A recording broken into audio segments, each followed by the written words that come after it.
News Network. Yo, what's poppin'? This your boy EJ, a.k.a.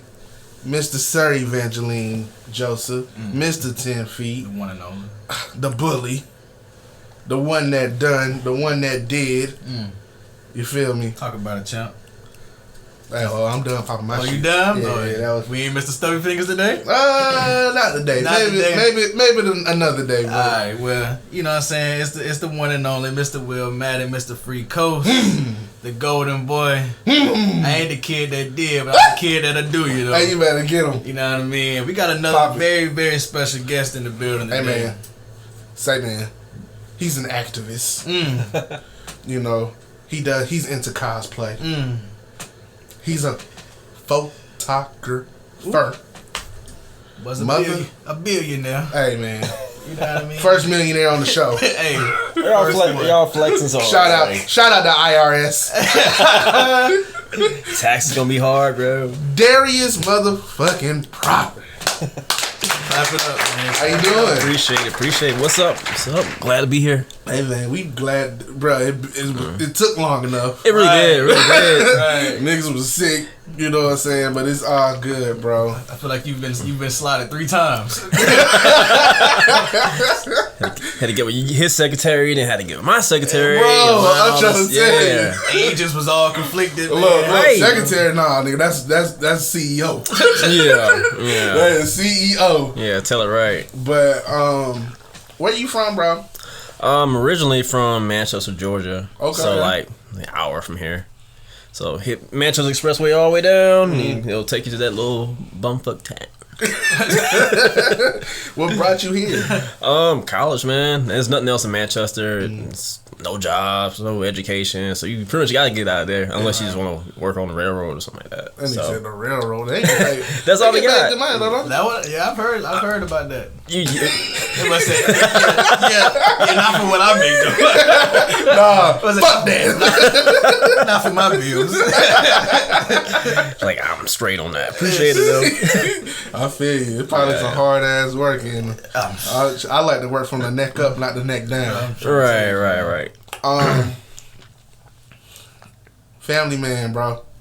Trying, man. Congratulations on your second year of marriage. Thank you, man. Thank you. It's a blessing, bro. It is, man. First off, this is your first marriage? Yeah, first. Like, what made you want to get married, bro? I never wanted to be married before, and like I would always tell people, like even like not necessarily my partners, but I would just be like, I like you, or love obviously too, but but like it just something ain't there, something ain't clicking. Like this something in there makes me still want to opt out. Like I'm not really totally secure about going to that level. Well, I met my wife, it was everything clicked, like our vibe clicked. We're both creative. We're both go-getters. I ain't gotta like show her how to go get it. Like she already is out there getting her bag. I'm getting my bag. Right. And then we're both out here on like an activist tip. She wasn't really doing that before. I was already doing like protests and events, and then of course my photography and stuff too. So she just added on with that. So it basically just kind of formed its own power couple. So that's why I became married. I was like, this is it. This is what I want to do. This is the person I want to do it with. I almost got married before, but I mean that's when you're 19, 20, you think you want to. You said 19, 20. 19, 20, you think you in love. I mean, no disrespect to someone that's gotten married at a young age, but I was young and dumb, and I was also dating some girl from Baltimore. To all the Baltimore listeners, please don't take offense. Don't take offense to the Baltimore. Preface, because people in Baltimore will stab you. But I ain't trying to stab. But long distance relationship basically, and we were just trying to do it to fill a void, and just it felt right, but we ain't do it, luckily. But yeah, right. Tell us all what you do, man. You're a man of many Jackson trades, man. So, talk us about some of the things that you do, man. I've been doing photography for about 11 years. If you were like kind of heavy into like the club scene around like 2010, I was the guy that was in the club taking pictures and stuff like that. So you probably see me at Big City, Martini, stuff like that. And I got kind of tired of that too. and I wanted to get into more like headshots, fashion, editorial stuff. So I got out of the club scene. The club scene really wasn't paying like that, no way. And I went over to the other side of photography on the fashion and creative side of it. And that just worked a lot better for me, and creatively it just gave me a lot more inspiration. And I felt more accomplished when I did stuff like that versus just shooting someone in the club. It was this instant gratification. You got a lot of likes and stuff that. But you was Instagram at that time, like everybody would just go to my website and get the pictures. And then at one point, this is a funny story too. There was a dude that got caught up from that because he went out. Man. He went out. I guess he told his wife that he was going to his boy's house or something, and ended up taking a picture with a chick at the club. The chick's all over him, like all over him. And I posted that, and I never really post those kind unless I got your permission. So I asked him, like, "Hey, is this cool? Like, y'all basically tongue kissing." He's like, "Yeah, bro." He was also really drunk. So I was like, "All right." And then like a week later, she DMs me and was like, "Oh, can you give me the timestamp on that? Because I'm trying to catch my husband in the act, blah, blah, blah." I'm like, well, I don't think timestamp really matters if he's kissing the girl in the club. Right. It looks pretty recent. The picture's right there. He said, "I need more proof." Yeah. Like, what more proof do you need? But, nah. Individual. Right. This can't be him. This can't be him. Right. You see the fade in the back. He left the house at 9, and then the club says he was there at 11. So he went to Waffle House at 12. So what? It don't add up. Like, whatever. But Shut up. But yeah, man. That was my thing. I've always done photography. I took a little break for a minute. I recently just came back around September. Recoup my gear and everything else, and I've just been hitting it strong. On top of that, I do a good bit of activism. I really didn't try to get into it. It's one of those things where you kind of just will yourself into it. You do it in baby steps. Right. You'll say, "Oh, okay, this just happened." I think the first event I did was about the immigration changes that Trump made once he got in. Right. So this all happened within this term. This is the first term when I did this. It was like 2016, right when he came in, and then he basically hired all these immigration workers and then start cracking down on immigration reform altogether. And in my head, I was just like, we should do something about it. Like, we probably just need to like start a small rally. And I'm just thinking very small, like just a couple of people, go to the government center and just talk about it. And that ended up becoming like a big thing, like 150, 200 people at the government center, protesting. It was nonviolent and stuff like that, but it got a big feed. And it was just a buzz from that. And since then, I've always been kind of just very community involved. Not necessarily just politics, but, things really important to the culture, black culture, and just connecting with the community. Right. So I do a lot. And then on top of that, I work in IT. So that funds a lot of my things I do. That's where the billionaire status came from. Right. Call him Billy Darius. There y'all go. Billy D. Nah, but where did the love for photography come from? At a young age, I've always been very creative. I used to draw anime and stuff like that, and mangas and things of that nature when I was maybe like 12, 13. I wanted to go to art school too, but my parents were just, they were very kind of closed-minded when it came to education, and especially art. I think a lot of parents are anyway, because people still kind of see art degrees as, nothing to really be taken seriously. Right. But I just wanted to challenge in some kind of way. So I just bought a camera. My first camera was it was a point and shoot. It wasn't a DSLR. It was just a little point and shoot. And I grabbed it. And I started taking pictures of nature, taking pictures of people, dogs, stuff like that. And I was like, okay, I can tweak stuff in Photoshop. And I already knew Photoshop anyway because I was in school for web design.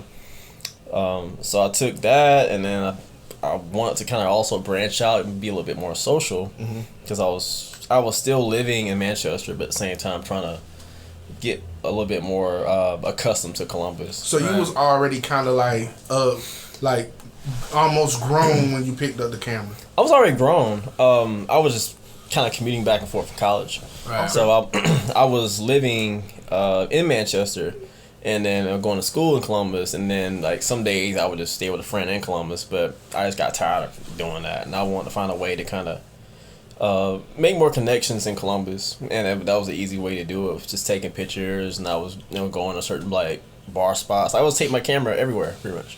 Right. So if I was out at I don't know if y'all remember Hookah Me Up and stuff like that, I would go there, just have my camera. Me and my friends would be vibing, just taking pictures. And someone would be like, "Hey, can you get a picture of me?"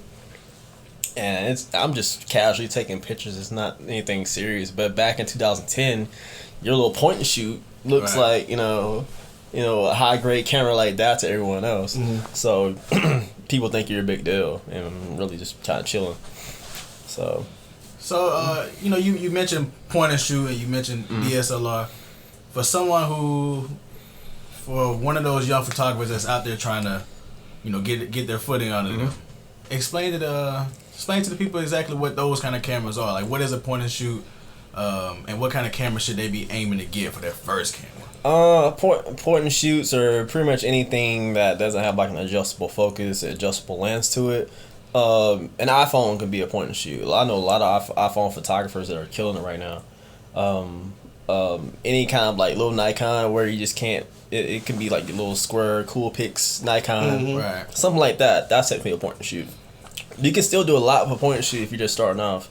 But if you just want to experiment and see how you like things, I would always recommend just getting a point and shoot and see if that's where your passion is before you go buy like a big $1,000, $3,000 DSLR. Right. Because of course, if you buy the bike that's $3,000, you gotta get the lens that's $1,500, and you gotta get lighting kit. The lighting kit's gonna cost you about $1,000. If you doing, you gotta figure out if you're gonna do indoor or outdoor. Like, there's so many things you have to kind of sway and figure out in your own head, interest wise, what you like. Right. And I think a lot of photographers these days just kind of go into this preset notion of the things they need to get instead of figuring out what they need for their own success and their own passion to really come into fruition.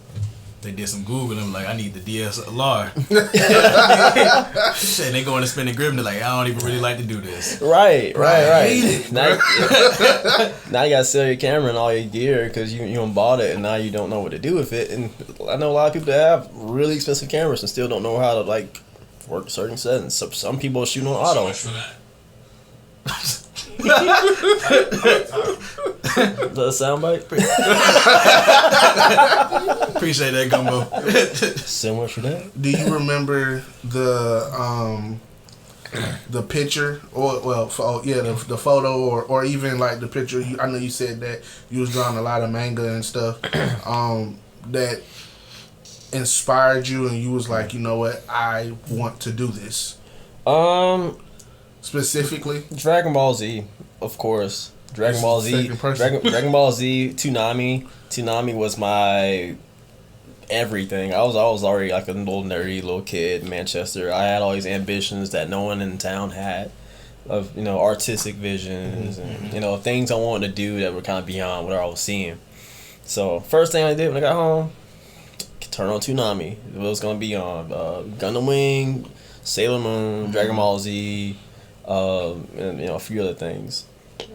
So I just started drawing Goku, started drawing Vegeta, and then start making like comics myself, and just making these storyboards. And I think that's why now I do a lot of my photography kind of the same way, to where I don't just shoot. Mm-hmm. I make stories around what I shoot and make kind of experience for everyone else.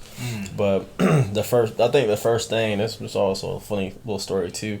Because I was also like pubescent and I was young. Didn't know much about certain things, especially like sex. So I got more of the R-rated side of anime and like perspectives of drawing it. So I got to not just manga but like hentai. Mm-hmm. Explain to what hentai is, because we don't, I know I don't know, and it's listeners out there that don't know either. It's probably something out there, they're probably like, oh yeah, that's my shit. All right, Yeah, guys. like, what is that? Hentai is basically like anime porn. Like sexualized. My boy was out there anime. horny as fuck, bro. I was. Little horny little boy. I was. But here's the story. I don't know. I might have been grounded or something. I don't know. I didn't go nowhere, no way. But I was in my room late night to start. I was watching maybe like a tape for Dragon Ball Z. I pre-recorded the day. Right. And it started drawing. And I started drawing like little action figures. And when they say Dragon Ball Z, but it was just like little cartoon I made. And it was sexual. It was, I ain't gonna get too explicit in it, but it was, basically replicate the acts I seen, like, HBO and the little Spice Channel, all the stuff you really couldn't tell what it was because you're young, you're 12, and you don't know what sex really is yet. So I drew that out and I like took it to school like a dumbass.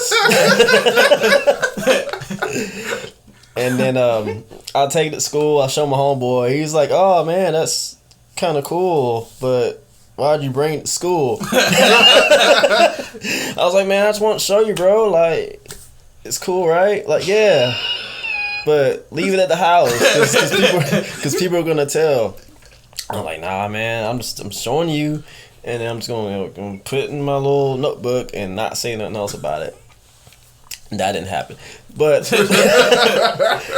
so I'm in my last period class and I'm already like kind of not really necessarily popular, but I'm kind of a loner anyway. But I'm a little bit more talkative that day because I'm excited because I drew something that I like. Granted, it's really sexual and gonna get me in trouble. But I had it out. But I didn't have it out like exposed. But someone already had told, "Hey, Darius had drew something." And it was kind of weird. So one of the girls in the class that already didn't really like me no way found a book. I think I went to the bathroom or something, and she found a booklet of what I had and then started showing everybody in the class, "Hey, Darius over here drawing tentacles and booty holes and all this stuff." And then like my face just goes blue. Like I'm already light skinned, so just imagine the light skinned version of me just blue. Like I look like Majin Buu. Like and I'm just like petrified, and then like the teacher ends up getting it and just looks at me in disgust, like, "What in the hell is this?" Right. And the teacher also happened to go to my church. Oh, so wow. it was just double stacked trouble. Right. And I went to the office, and then like the office didn't really do anything. So they didn't really know how to discipline me. They were just like, I mean, he's being creative, but it's still kind of like sexual, so he's gonna act like we ain't see it. We ain't see nothing. Just whatever. And so I got off that day. So I got off. Some kind of privilege on that.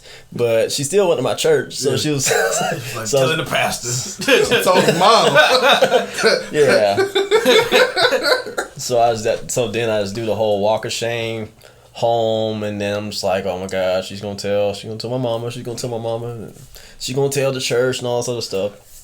And like no one says anything. I guess they're just embarrassed. They don't know how to like approach it.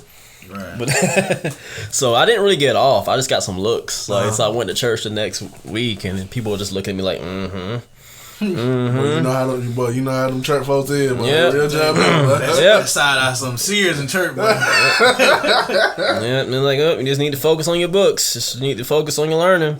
Shaking your hand real firm. Real firm. Focus on your books, son. Focus on your books. You know I know. Yeah. You know I know it's sick. Oh, they knew. You know I know. That man, you like, damn. You know I know. Yeah, not to credit that to my whole creative aspect or anything, but it was very defining. Like, that shit sound like a scene from Superbad. It felt like it though, in real life. Like, yeah, but at that point, I knew I was a weeb. Like, me being a weeb is just ingrained by that experience. Yeah. I know that looks like Basquiat. It is Basquiat on your arm, bro.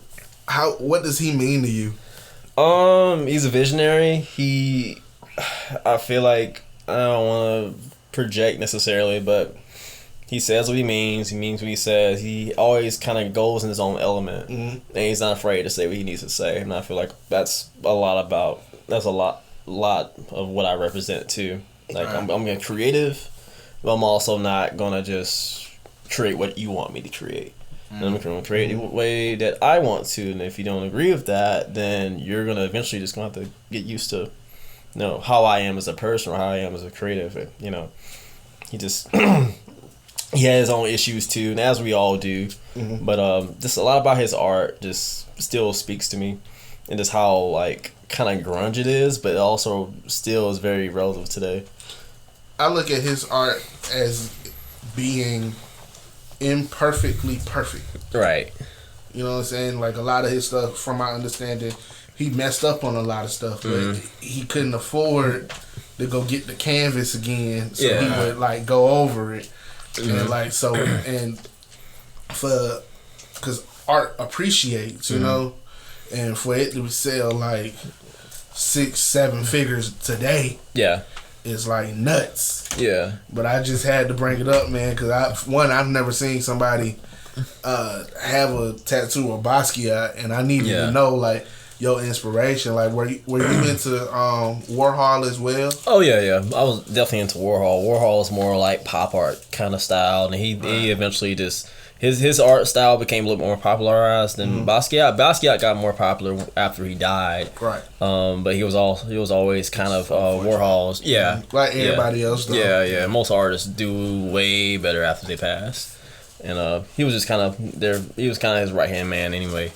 But I just draw so much inspiration from Basquiat more so. Warhol, I like how his stuff looks. It's very aesthetically pleasing, and it looks good in the house. Like if I had a Basquiat painting, I don't even know where I would put it. Like I would just be like, it's beautiful, but I feel like it's so much going on in his paintings too. Basquiat would look good like in a man cave or like in a studio. Yeah, you know what I'm saying? Like something like of sort. Yeah, and you could walk down your hallway and see the Campbell soup can. You know what I'm saying? Right. That's Warhol. I'm glad. And Warhol's like he's more of the popularized art figure that you'll see in commercials in the 80s, especially in the 80s. 80s, 90s was all very poppy, but Basquiat just fit that kind of grungy mold of blackness that wasn't really represented at that time. So if you see Basquiat painting, there's gonna be a lot that's being said within it, and there's usually a lot of symbolisms too, which really means a lot to me because I can like dig and dissect the painting in that way. Go ahead. Are you still really heavy into your art, your drawing? Not so much, and that's unfortunate. It's one of those things where I don't want to say if you don't use it, you lose it. But I don't draw as well anymore. I think I tried maybe a couple months ago. I was like sketching something. I did okay, but I used to just kill it, like just straight kill it. But I say he put down the pencil and picked up the camera. That part. But I mean, I'm okay with that. It's not really my forte now, but I think I've grown more into the creative direction of just photography and stuff like that. Right. What was the first story that you told within your art? That's a good question. I think I've done a couple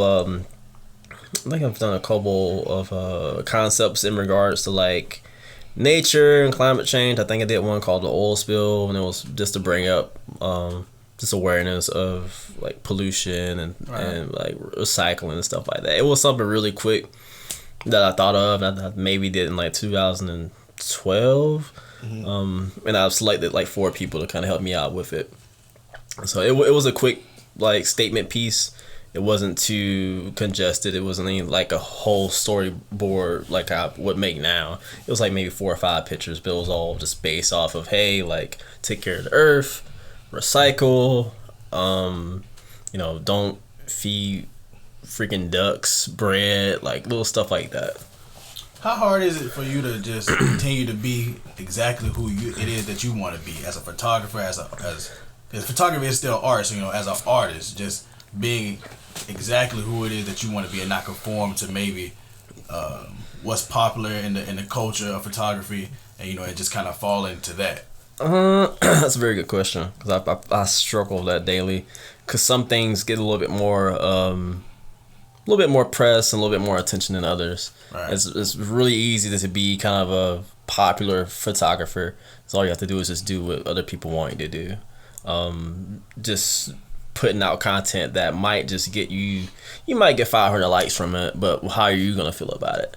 How are you gonna feel after that shoot, and after people portray you to be, just a simpler photographer to just simple pictures.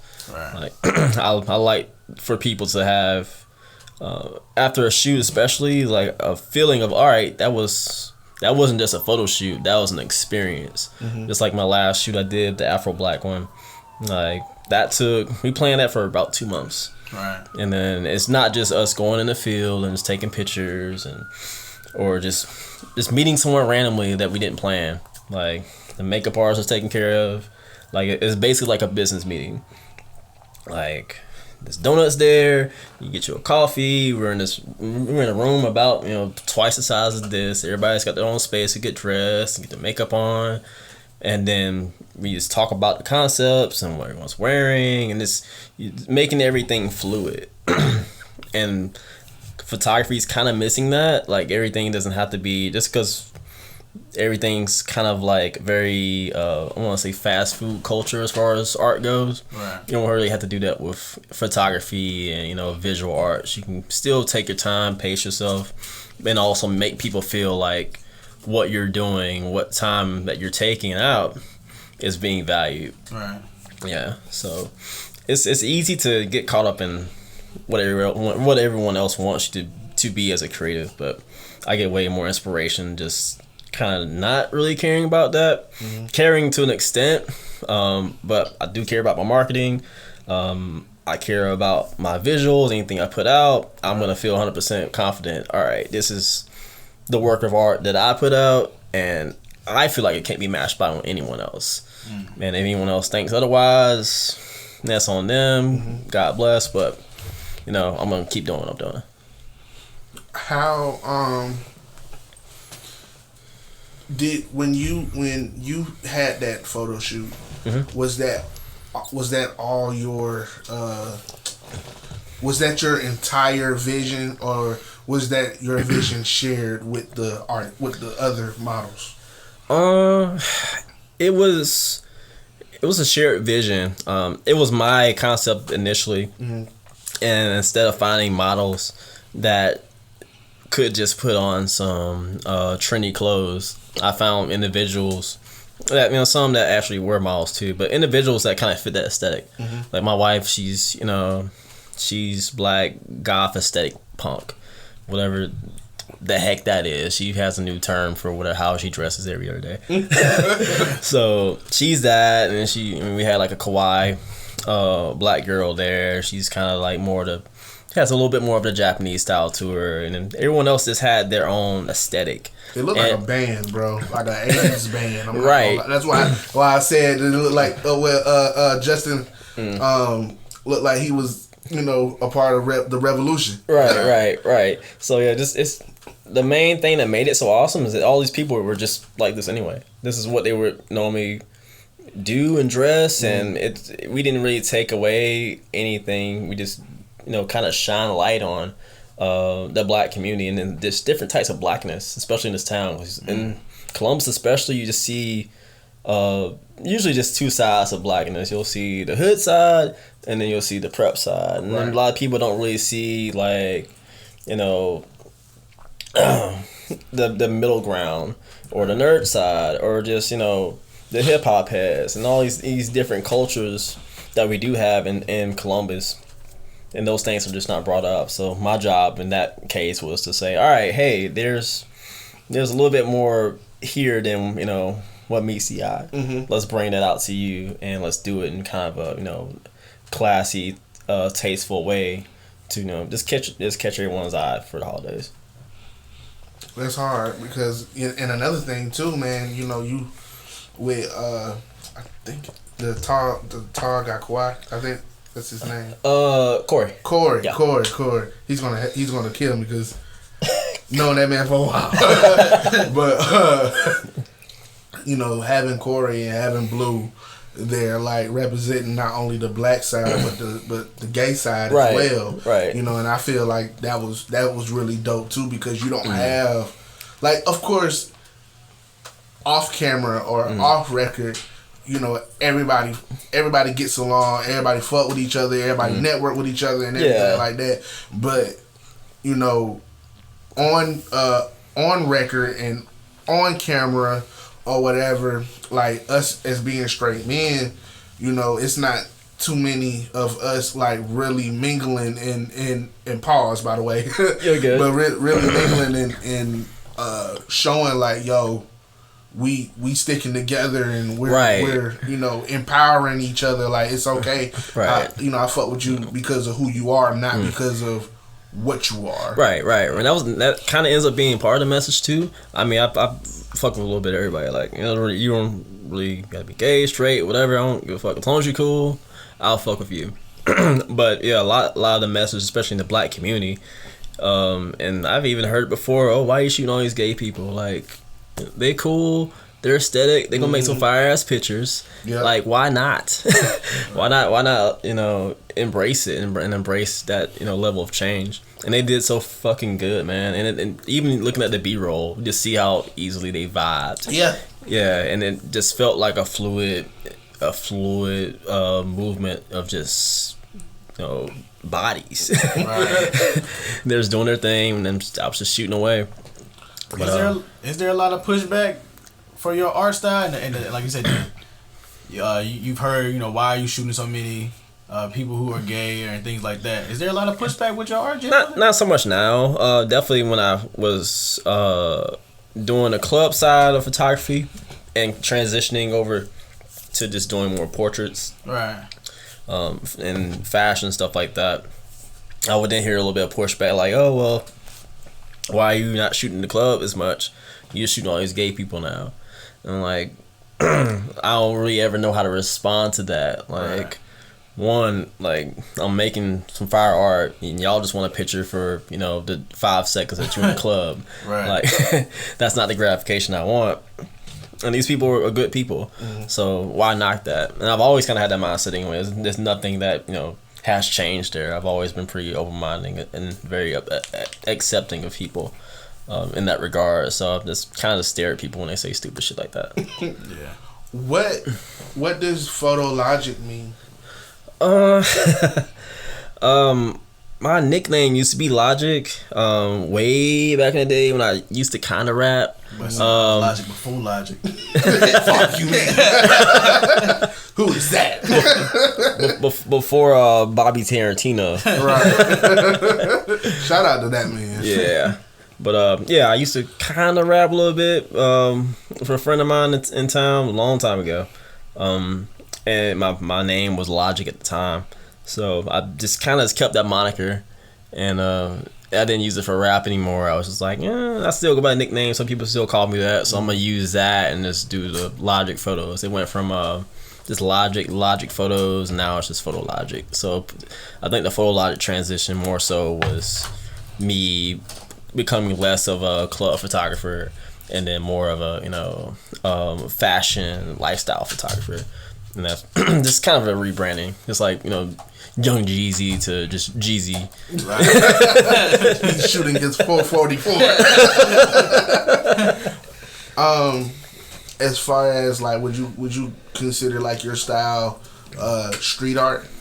Or is that like one of your lanes? It's one of my lanes. I would probably say it's a bit of androgyny to it because it can be whatever I perceive it to be at that time. I do like street art, and I do like making art that has an underlying message. I think the first shoot I did with Corey, it wasn't even intended. It ended up being kind of a just a black boy joy kind of shoot.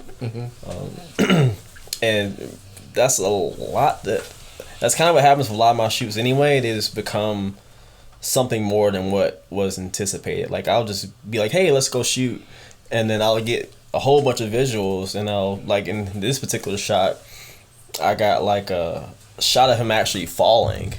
Like he was wearing these high heel boots. They were like maybe 6-foot boots, and he tripped and he would start from the ground. And he like fell, and he fell like kind of in a running stance. And I got all those shots in.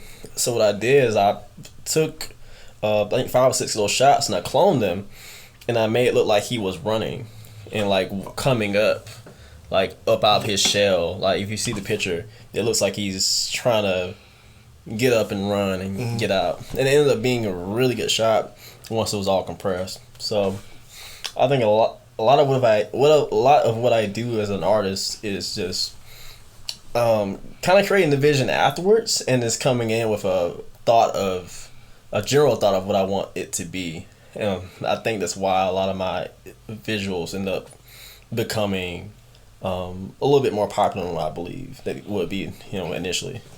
Was this person okay when he fell? Because it takes some kind of dedication to your craft to be like, nah, I'm finna still snap these pictures even though you busted your... This is fire. Keep balling. It was kind of a tumble. It wasn't like a full fall. Like he didn't fall on his face and like that. Like I just saw it in the camera. And he just kind of was like, "What?" And I was like, "Oh, you all right?" I'm gonna capture it still. You gotta keep the camera rolling. Right. So, starting off as when you first picked up your camera, I'm assuming you were by yourself, right? Mm-hmm. So now you have Foto, Logik, or do you have a team with you? Not really. It's just me, my wife. She helps. She's a really good pose coach. Especially with like people that aren't necessarily models, so right. Help them kind of just help with certain positions and stuff like that. If they're feeling a little bit insecure about something, and shows, especially with other females, there's a lot of women don't really have experience shooting like that or having a camera on them, so she'll kind of ease their insecurities and stuff like that. But it's just me and her really. As far as the team, I work with my friend Matt Gisantana. He's with Liquid Sun Creative. I always mess up that name. But he's helped with like a lot of the visuals, the B-rolls and stuff like that. He does those. And pretty much anytime I need him to, kind of help out with just some of the visuals or just get some behind the scenes stuff, he's always down. So he's I won't say he's not part of my team, but he's like an extended team member, and he's a good friend too. How important is that? Just to have people that you can depend on. You know what I mean? Especially when I started off doing it by myself. You know what I mean? It might have been a smaller camera, but right. Pretty important. Not just for the accessibility, but just having that feedback and having another creative you can just throw ideas at and say, all right, I'm thinking of this. What do you think? This is too much. Blah blah. And if he has some ideas, he'll ask me for advice and stuff like that. So just having like a creative wingman that you ain't necessarily got to be doing in the same exact element, but just having someone you can throw ideas at and throw concepts at, and then they help you in your own way, just kind of create your own visual in your head, just like through assistance and mentoring and coaching. So it's pretty dope. What's the craziest concept that you executed? You did and did not execute. I didn't execute? Both. What's the craziest concept that you didn't execute that you came up with, and then what's the craziest concept that you did execute? I feel like the craziest one I have executed is the more recent one, the Afro Black. Mm-hmm. I won't say the craziest, but the better concept I came up with. Is that your favorite? It's my favorite right now, just because of not just because of the visuals, but just the overall feel for how the shoot was, and everyone left that shoot just feeling great because it felt like everyone was being taken care of, everyone was allowed to vibe. The new Cuddy came out, so like we were all just vibing to that new Cuddy while we were shooting, and we just had our own element going on. We were outside, we were right outside Jarfly. And I think Wicked Hand shooting that particular scene in the street, and it was funny because there's a window right next to it, and there's all these customers on the side of it, and they're trying to eat their dinner, and all they see is just a flash go, and we're just getting these looks, but like it also is kind of reminiscent of like just this is that black energy where we don't give a damn what you're doing. We don't care. We in our own vibe. We're living our life and we're being positive and we ain't hurt nobody. Leave us alone. So it was just Be that simple sometimes. Right. it'd be that simple. Like I don't be trying to entertain white folks like that. Like and when we're on our own element, we ain't hurt nobody. It is what it is. When you being into what you're into, as far as cosplay and comic books and all that, like, you said was Toonami your introduction? Toonami was I think Toonami was my introduction. I think I've kind of watched a little bit of Akira in the past. Akira came out in the 80s, and that would be on HBO every now and then. I love watching that. I think Ghost in the Shell too, but even that was like it's cable back in the day. You really can't like plan when it's coming on, but when it came on, I definitely watched it. But Toonami was what I could expect to see every single Monday through Friday, and that was my experience, and that was my go-to for a bad day. I'm getting picked on or something at school. Like, all right, I don't care. I'm gonna go home and watch Dragon Ball Z, especially if it's a new drop. Like, I'm dropping everything. I don't care what happened at school. Right. Have you ever been to a convention? Oh, have I? I said, I my own. I've been going to conventions pretty regularly since about 2015. My first one was MomoCon in Atlanta, and it's a pretty large convention they have at what's the name of the center? I think the Georgia Trade Center or whatever in Atlanta. But it's massive. It's just a whole bunch of weebs and geeks dressed up, and just doing their own thing. People have flasks, and it's basically one big party. Of course, they have like a convention floor where you can buy all this cool like nerd gear, and you can play games. Or if you wanna set up a gaming table, or if you wanna play Super Smash Bros with someone for 5 hours and join a tournament, you can do that. Like if you wanna go pose with a whole bunch of people in cosplay, or just take pictures of cosplayers. Like it's just such an open, like welcoming environment. Well, I know you got your shit off as far as photography out there. I wasn't doing photography then. That was like, I feel like that was my void at the time because I wasn't shooting. I just threw myself into cosplay hard. And 2015 was when I got my cherry popped in that cosplay element. So I just started going hard, and then I went from there to. So before then, you never dressed up or anything. You were just really into it. Besides like Halloween and stuff like that. But what was your first? Who was the first character that you dressed up as? Scorpion. No. Actually, yeah, Scorpion was my first con costume. I think I did Goku the previous Halloween, and then I'm in pretty good shape now, but I was in really good shape then, so I like did it pretty well. I was pretty slim, I had the hair, and I was like, dang, I could probably wear this to the con, and I did. I wore my Scorpion primarily, but Scorpion got a whole bunch of like hits and feedback, and then it just kind of becomes like this energy that you just crave, and you just can't wait for the next con. And the next con after that was Dragon Con. Dragon Con is just one huge party. Within like 8 hotels. Wow. All downtown. And it's just a whole bunch of nerds walking up down the street with drinks in their hand and dressed in cosplay, and they're going to all these different spots. There's all these raves and parties and stuff like that.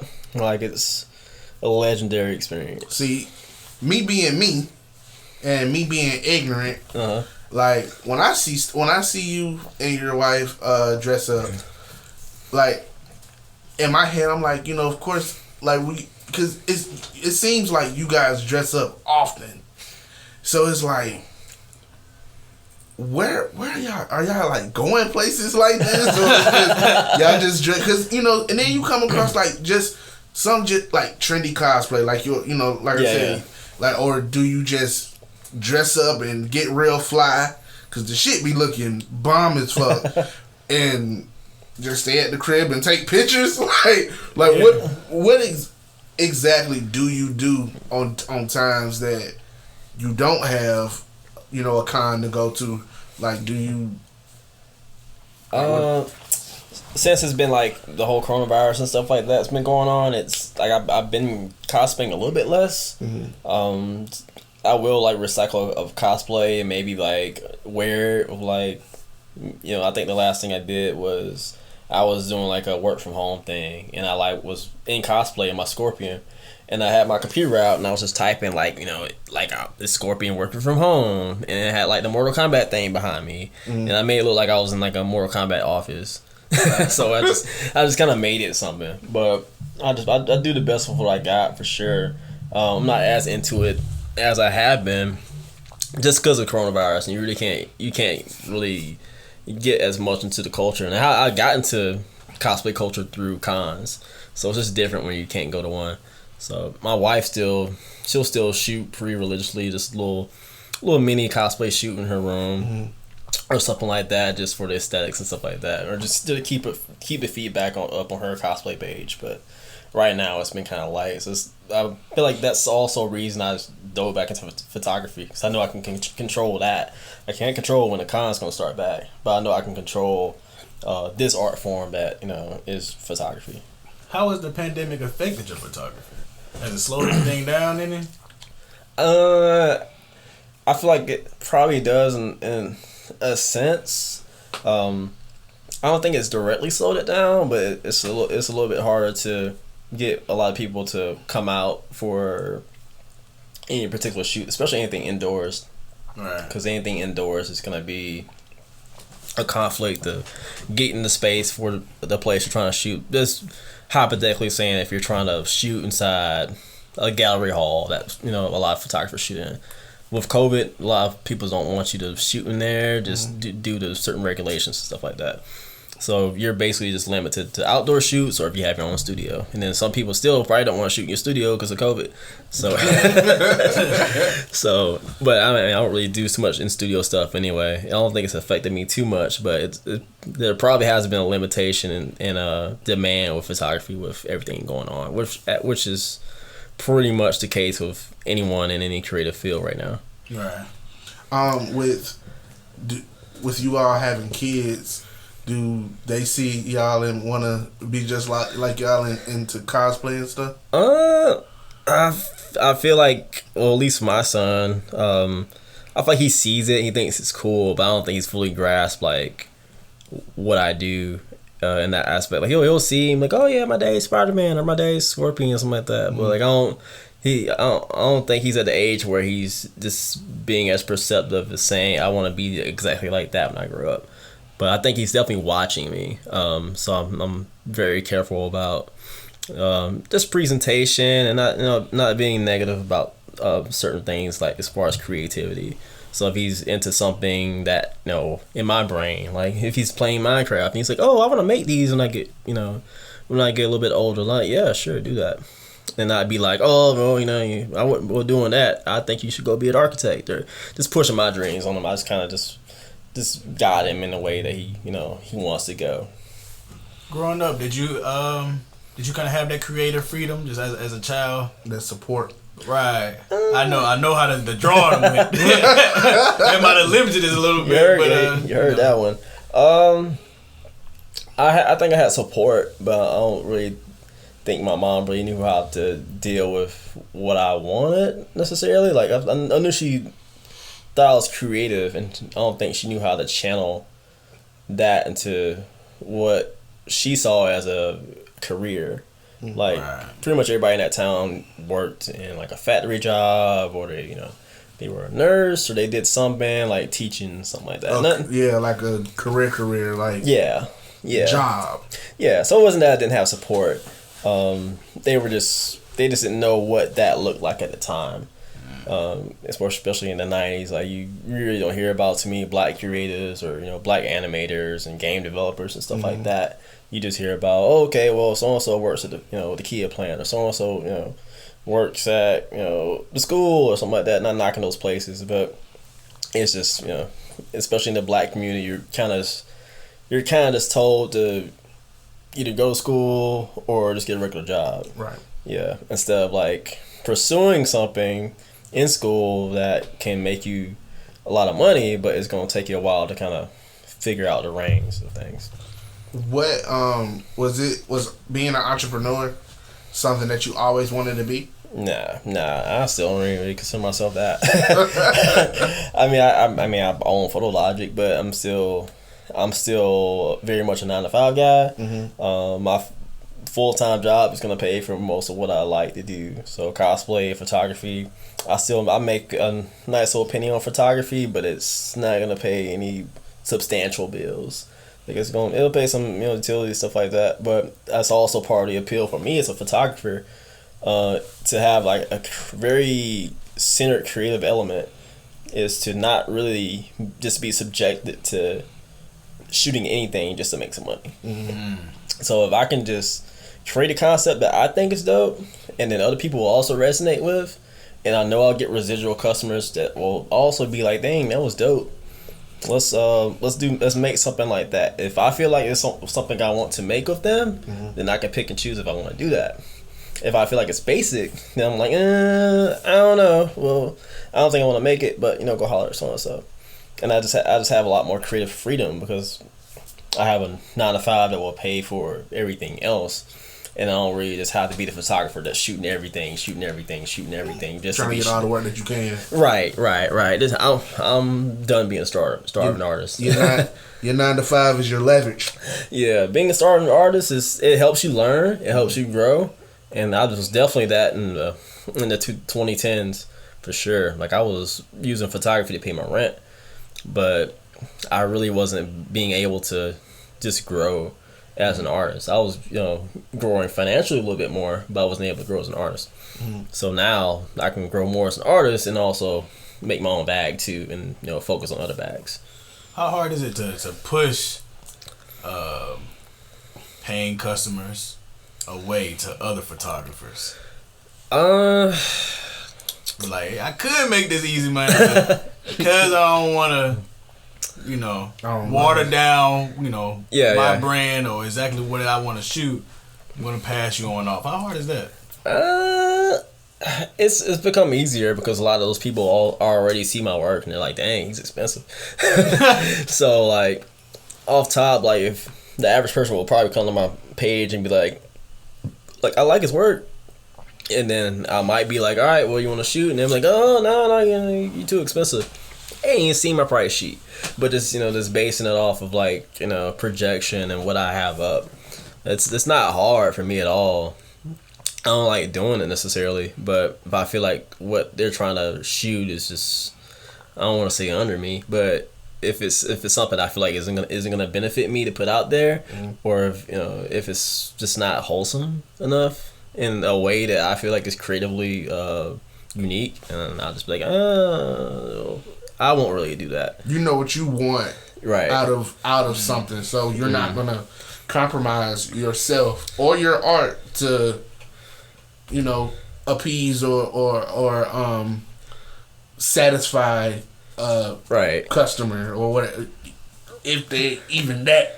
Right. That'd be like Just Blaze getting a beat made and then Ice JJ Fish hopping on it, like. Yeah, JJ Fish Just Blaze that's nuts. That's nuts. I mean, it's pretty dramatic comparison, but at the same time, I totally. In other words, y'all Joe Blows is Ice JJ Fish. Get your weight up. What has been your biggest lesson learned in photography? Well, I take that back. In life, what has been your biggest lesson learned?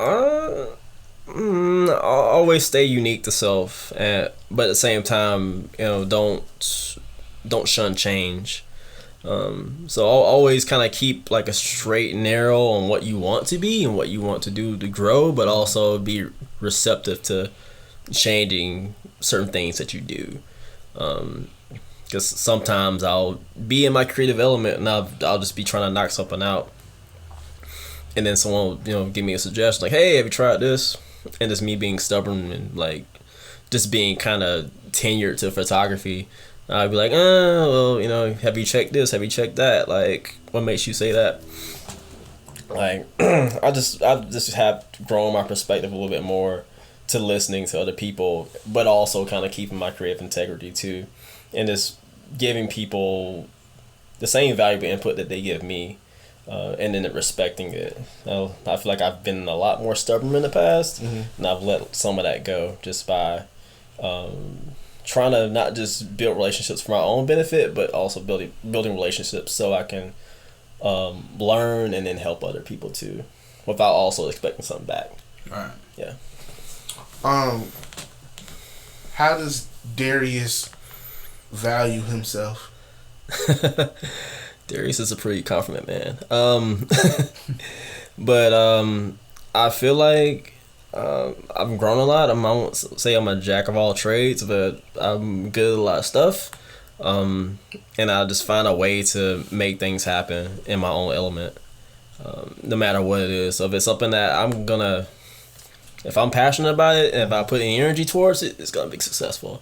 And I just talk that same success energy with everyone else. That's why my wife was, so drawn to me. She'll tell you any time, like all the things that I was doing, she was just drawn to it, and it was just why we just naturally hit it off. Now she's just doing so much too, and she's a director at a family center. Now she's just doing awesome things. She was already doing awesome things before, but when you just have someone else that can vibe with you in that way, is also just kind of makes you work harder.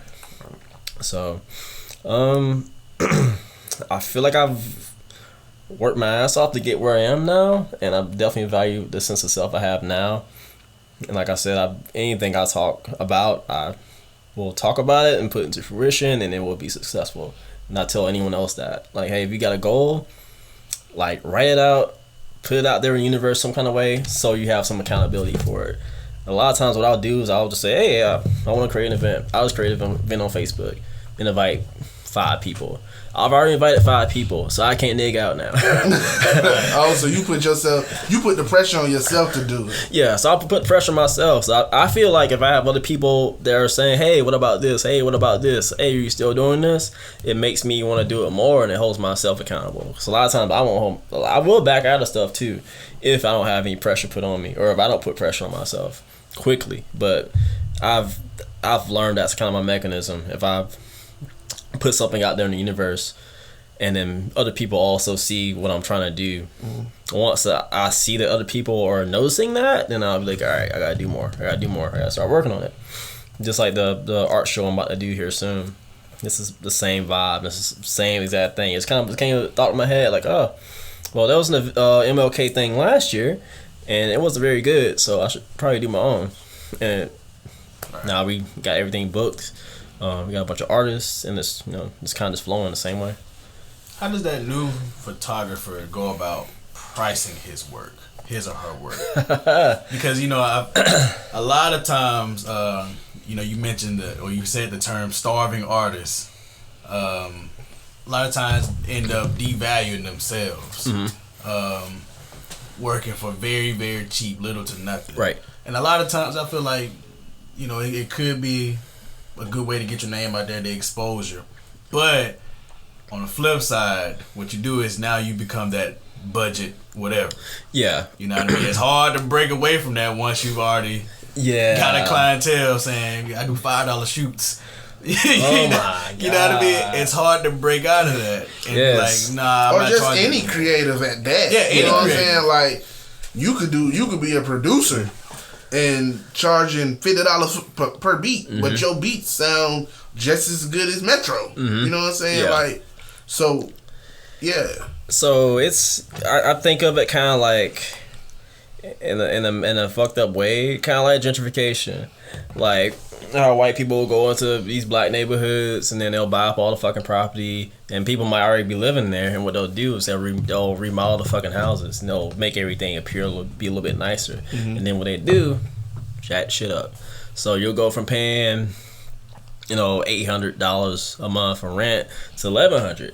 But they'll base that off of, all right, well, we did X, Y, and Z to this. We've upscaled things a little bit. We fixed this. We fixed the gate and whatever fucking problems they might have had. So this is why you should pay this, and this is the reason you'll pay this now.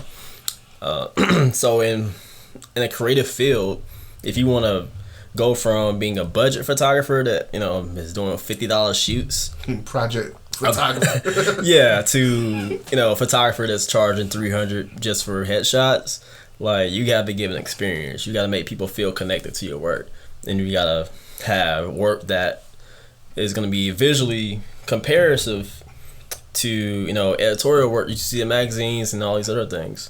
And it might not necessarily just be the look, but it should be a feel to it. Like, not just not just how you shoot, it's how you market, it's how you talk about your work. Are you oversaturating your shit? There's a lot of times that's a big issue with photographers too. They'll just oversaturate their work. They'll shoot a whole shoot, all 300 pictures, and put all 300 pictures on fucking Facebook. Like, just pick 5, like, put them out there to the universe, and don't get too crazy. Don't tag the universe. Just put your pictures out there. Like, let people like them, and just, you know, don't be calling people to do X, Y, and Z. Hey, I'm doing $2 shoots. I'm doing $5 shoots. Get your shoot. Like, you gotta, to build up your brand and build your value in your brand, you have to be confident in what you do, and also confident enough to say, hey, I'm not gonna lowball myself. This is what I'm worth, and this is what I'm gonna charge. And I feel like a lot of people don't do that. But for a beginner in general, if you're a beginner, I don't recommend even charging until you feel comfortable enough to say, hey, my work is worth X, Y, and Z.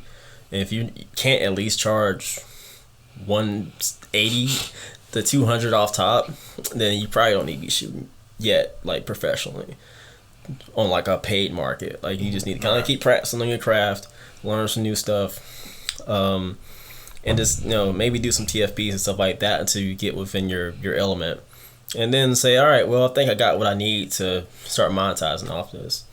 But if you just got a camera last week and you haven't really figured out all your settings and stuff like that, man, you're just trying to make quick money, you can do that, but you're probably not going to be in the game too long as, like, a reputable photographer, because you're not really taking the time to learn your craft. You're just doing it to make a quick buck. How do you maintain, as far as, like, being that artist and getting new customers in an oversaturated market? That's a good question.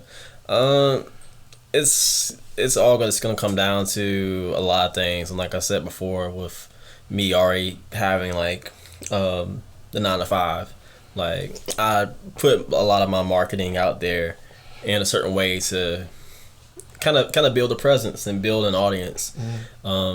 And a lot of times that audience isn't gonna be within that oversaturated market. So if you get a client, you know, outside of that, usually they're gonna pay well beyond whatever you're asking. So if you say, hey, I'm gonna my shoot's gonna be $450 plus travel fee, like, if you're not within that oversaturated market and this person is kind of, you know, isn't really in that same group of people and they're just ready to fucking pay, you'll get those kind of clients. You'll get the clients that will pay top dollar for your shoots without asking, or not saying, hey, can I pay half this time, or can I pay $100 and then pay $100 every 2 weeks? Like, they're gonna pay it all. Then they're gonna be professional about everything. They're gonna pay you usually right up front, and then those will probably be the repeat customers that you want anyway. So to be a creative and a photographer, more so, if you want to step outside that oversaturated market, you just have to build your brand to kind of go beyond that. And once you go beyond that, you really don't have to worry about, you know, the oversaturated market being your topic of issue. You just shoot what you want, and you just keep building to the brand that you want to target. Is there anything that you want to expand into doing? I know you're a busy man. I do too much. I do too much. I do too much. I do too much. I mean, on the creative side, I think I'm pretty content. I know every now and then I get people saying, hey, you should run for local office, or you should go be city council. Like, city council ain't really what I want to do. Like, I like doing events, and I like being a voice for people, but I don't necessarily like being in the political aspect. I don't think I'd be a good politician, because I'm a little too blunt. But I think I'm content in the creative aspect anyhow, with what I'm doing. If anything I want to do is just kind of just be able to monetize a little bit more on anything that I'm doing as far as activism, because a lot of times the events that we do, I'm paying out of pocket for certain expenses. I don't really like putting GoFundMe's and stuff out there like that, because it looks like you don't have your stuff together. Yeah. I think the first Black Panther we did a GoFundMe, and that one went well, and I would probably do it in the same way because it was very successful. But as far as like every event and every particular thing I want to plan, I don't want to just have to always go to kind of getting it funded that way. I want to be able to monetize a little bit more. Say, hey, well, I'm having this event. It's gonna be $10, blah blah blah. Because there's also a big notion in town, like people don't like paying for events and like paying for services and stuff like that. Like people hate cover fees on anything. Have you and do you see yourself shooting for brands? That was my big thing for a while. I was shooting heavy to these agencies.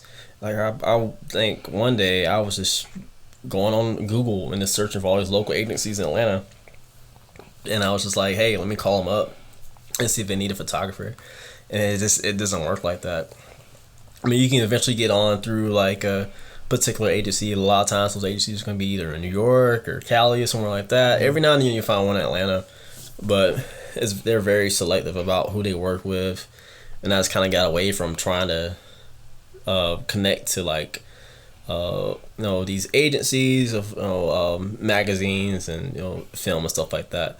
I've ended up connecting through like I think CL Casting for a few photographer gigs, but it was all contract, and it was a good look at the time, but I haven't hooked to anything like that, and I really didn't have like too much of a desire to stay within that mainstream brand. I've met some cool people through it, but it was a cool experience, but I think I like doing my own thing more. All right. Mm-hmm.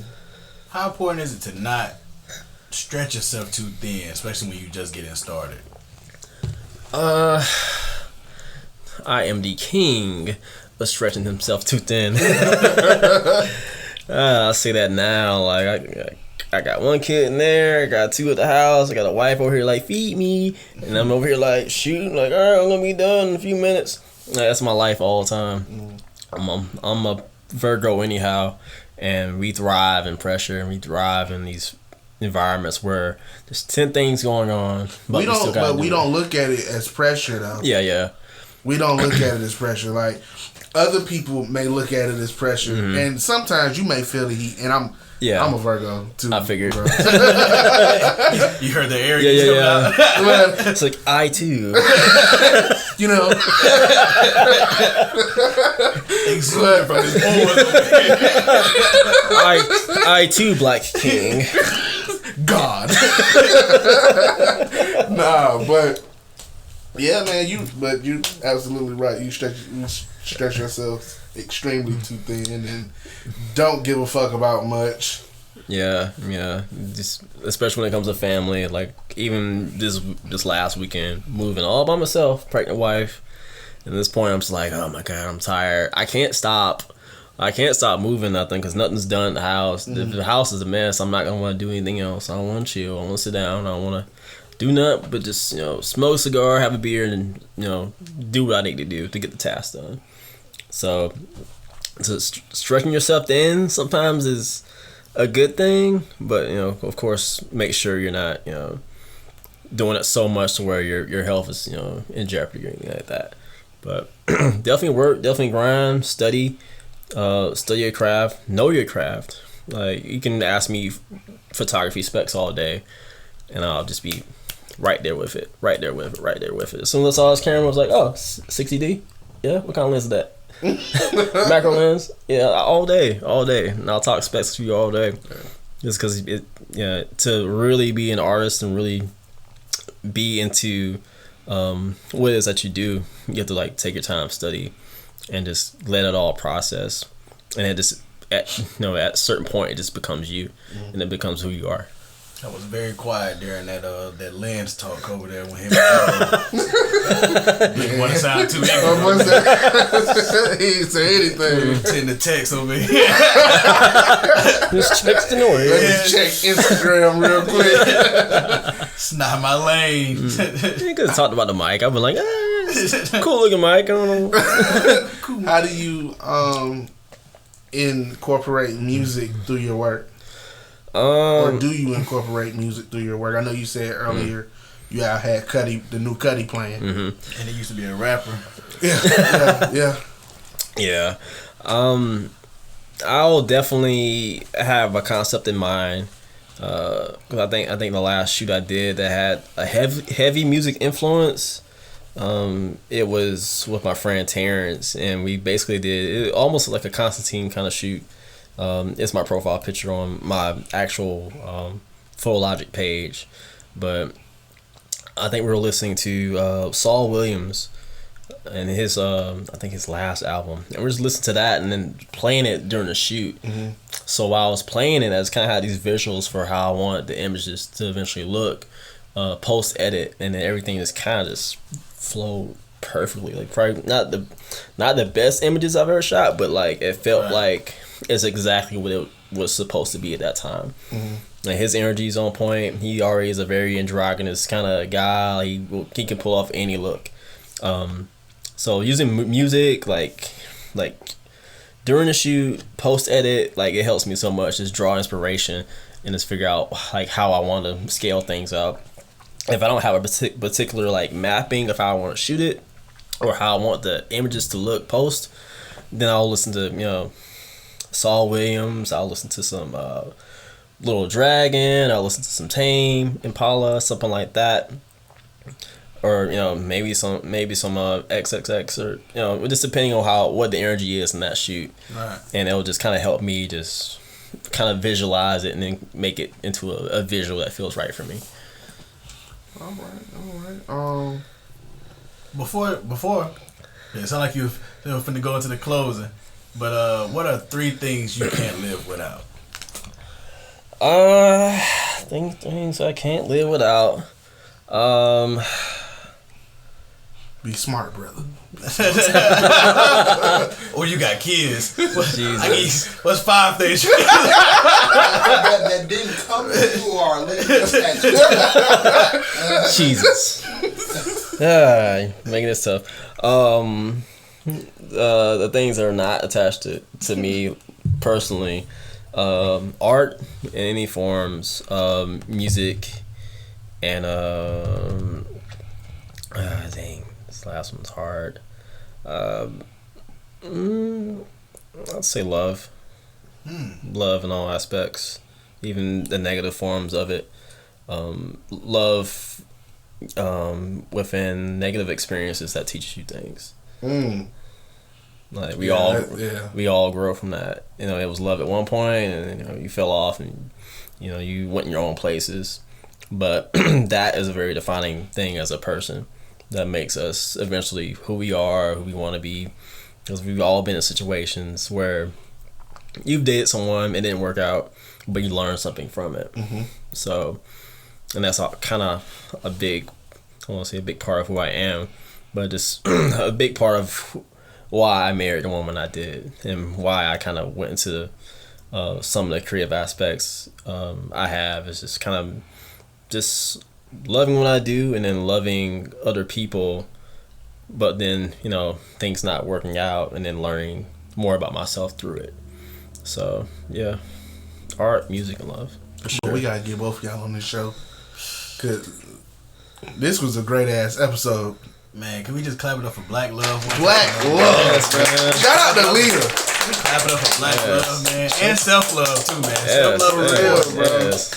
Yes. For real. I gotta get you a Because the Internet vinyl in here, man. Oh, my God. Blessings. Blessings. That man about passed out when you said that. Yeah. If you know anything else about me, it's Donald Glover is my nigga. Bro, his recent vinyl pickup. Yeah, Campfire. Yeah. Yeah. That's that man's favorite album. I found it at the Black Friday store. Oh yeah. Yeah, still in the plastic, everything. Camp's my shit, bro. Camp's my shit. Camp is the first album I heard that. I don't want to say the first album I heard, but it was just a different direction of black that I felt like identified with me. We didn't even get on Don Glover. We didn't get on no music for real. Nah, we didn't get on But it wasn't. Obviously, time showed us that it wasn't about music right now. Yeah, you know what I'm saying. Right. Like, of course, we sprinkled it here and there, but right now it's about you. Oh yeah, you know what I'm saying, and everything that you got going on. Of course. But with that being said, who is your top 5? And I want to change it. I know I say that every time. Who's your top 5 characters? Top 5 characters. Mm-hmm. Which characters? Like anime characters? Like I guess in the cosplay world, because Mortal Kombat isn't anime. I mean, cosplay can be pretty much any kind of character. It doesn't have to be like a Japanese form. Yeah. So in character. Vegeta. Who else? Afro Samurai. Kakashi. Naruto. Scorpion. And then what's the other one? Like, I don't know. I don't know. It's a tough list. I don't really get this broken down. Vegeta, Kakashi, Naruto, Scorpion. And you said Afro Samurai. Afro Samurai. Yeah. There you go. Well, man, that was Naruto got some love. Yeah. Right. Naruto got 2 of them guys. You know what I mean? Yeah. I didn't even get to video games. If you go into that, like, I probably would add Squall from Final Fantasy VIII. He kind of has this narcissist kind of attitude to him. He's super quiet, super to himself, but he's got like a good heart and it's in there, but he's just he has to be tested to show some emotion. Right. But great character. I've never cosplayed as him, but I'm still playing Final Fantasy VIII to this day. What year that came out? 1999. Shit. Still to this day, bro. Yeah, it's on the Xbox right now. They got like a remastered version of it, so I be playing it and I still be getting my ass whooped. But yeah, man, it's a lot of stuff that we didn't touch on. So the next time that you come, and sure, we gonna touch on everything. Yeah, everything. Sure, man. But we just want to thank you for pulling through, for pulling up. Yes, sir. Appreciate it. We appreciate you coming, man. I hope this was everything that. Yes, man. I know you was questioning a lot of shit, and I ain't gonna care. I'm gonna say this on record. Like, I was like, I'm a type of person. I'm sure you're the same way. I don't like being questioned. Yeah. So like when somebody like, especially on some shit that I know I'm great at, not good. Like I feel like us three, great. There is no well, one is subpar, and one is it's obvious this is the lead man. No, nigga, like from behind the scenes to marketing to everything, my team is the best. So like when somebody was like to get into it, I kind of like, not necessarily like push. Yeah. But you get what I'm trying to say. I get what you're trying to say. I'm a very I will ask questions for sure. It's just one part of Virgo and me. So I have to know what's going on at all times, how it's being done, what questions you can ask. You can ask what I'm beefing with, like like then like I don't want to be prepared. But I've done a few podcasts before where I haven't really had any kind of like lead, and then it went like a certain way, and I was like. There was a little bit of a dry air there. Yeah. So I just want to know. But this was smooth, man. This was smooth. It felt like I was just talking to my niggas. I mean, I basically am. But yeah. It felt good. This is great. Well, I'm happy, man. And this concludes another great episode. Of Free Gems Network. Thank you, bro. Y'all got gunshot. Pop, pop, pop, pop, pop. Y'all do that. We might have to throw that in, man. Y'all don't got them preloaded.